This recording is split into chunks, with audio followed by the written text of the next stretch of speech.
Honourable member for Sherwood Park. Thanks, Madam Speaker, and appreciate the member opposite get up to speak to this this member's order from the member from Edmonton Beverly Clairview that moved an order of the Assembly to issue for a return showing a list showing the number of Albertans organized by year paid the basic minimum wage described in the Employment Standards Regulation during the period from June 26, 2019 to March 31st, 2014. And the member wants to get up and talk about some past election, but does not want to talk about the inability of the government to just show some data. This is complete governing by anecdote, Madam Speaker, governing by narrative and ideology versus governing with the best information available.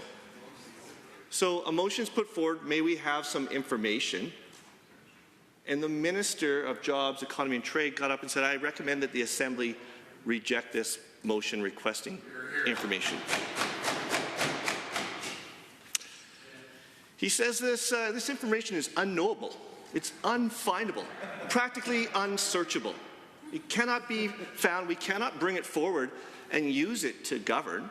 That's impossible, Madam Speaker. That's paraphrasing the minister what he said. He then went on to boast that 47% of minimum wage earners in our province are at home, living with their parents. Such a boast, Madam Speaker. Is there any doubt that someone earning minimum wage in this province is unable to live independently on their own? That they must stay at home? This is a huge concern when it comes to affordability. And when we are talking about getting the information forward to the Assembly on the minimum wage, it's to address those concerned parents that I have in Sherwood Park that have their kids living at home, not earning enough to afford a high quality of life in this province, not leaving the nest soon enough or at a typical time that we're used to. So what a boast from the minister that 47% of Albertans on minimum wage are living at home. How would someone afford life in this province when they are earning $15 an hour? And we'll review some history to our minimum wage, but we'll also recognize that we've been talking about a living wage in this province. There's also parts of the survey that identify that there's a lot of people, their second job is that they're earning a minimum wage.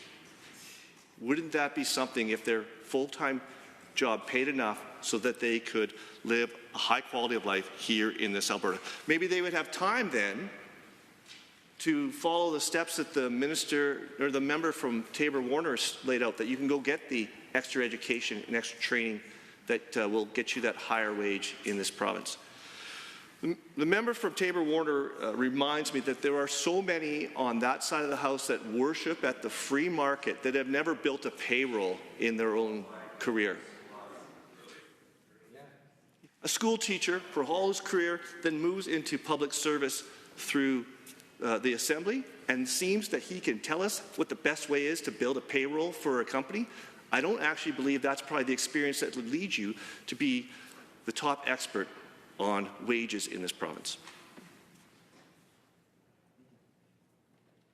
This government is unwilling to be transparent, to present information that's being requested, just as they're not brave enough to call a public inquiry into the corrupt care scandal.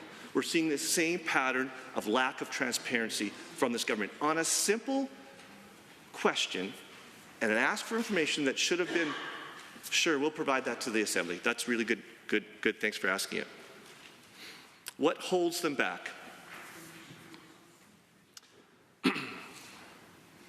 When I hear some of the logic presented by the members across the side, I actually wonder if they think that we don't need a minimum wage in this province. What holds them back from being brave enough to get rid of the minimum wage if we don't need a minimum wage in this province? They're not brave enough to stick to their ideology of their worship at this magical free market that has always been regulated by a government.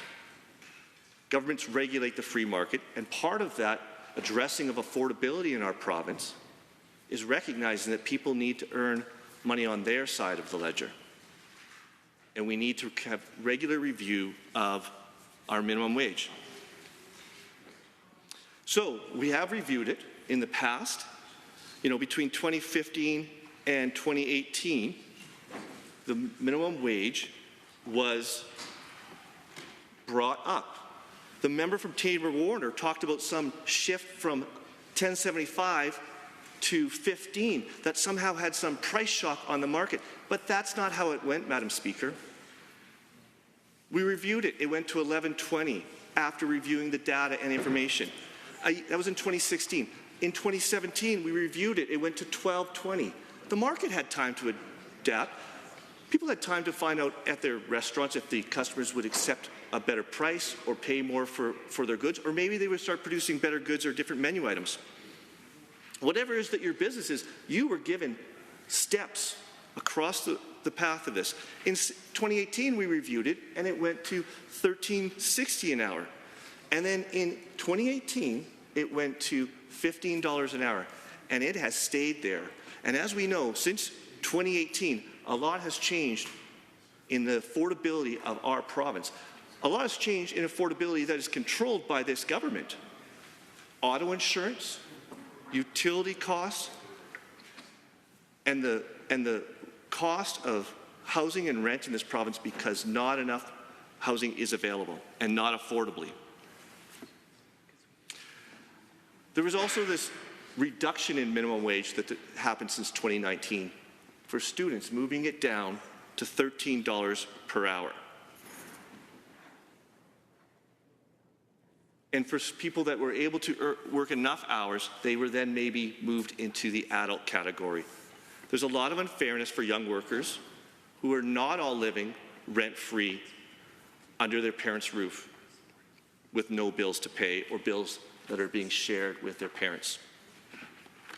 Many are saving for post-secondary education, which we know the cost for the training and education is going up in this province. Without help or support from a family, how are these people going to afford to get the upgrading, to get the education that they know that will lead to better life and better jobs? Imagine working imagine, Mr. Speaker, working just as hard as your adult co-workers and just having that rubbed in your face that you get paid less because of your age. That discrimination is terrible, and it's not recognizing that the work that you get paid for the work that you do, or the quality of the work you do. Getting paid less just because of your age, that's unfair. It's also exploitation.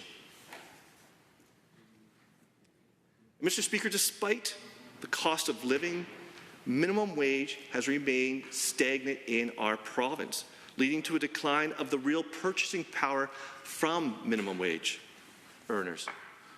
They're not contributing as much to our economy because they are barely covering their rent. The ratio of what your cost for your rent is on your total earnings is out of step in this province to what is recommended for a healthy economy.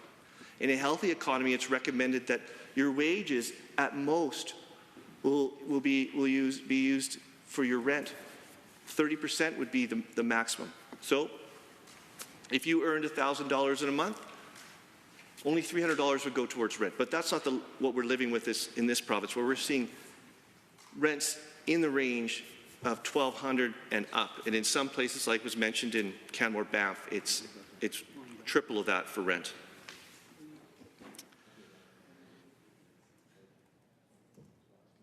It's recommended that if this government would be following a natural step forward in the progress of addressing minimum wage, that we would probably be at about $19 in this province.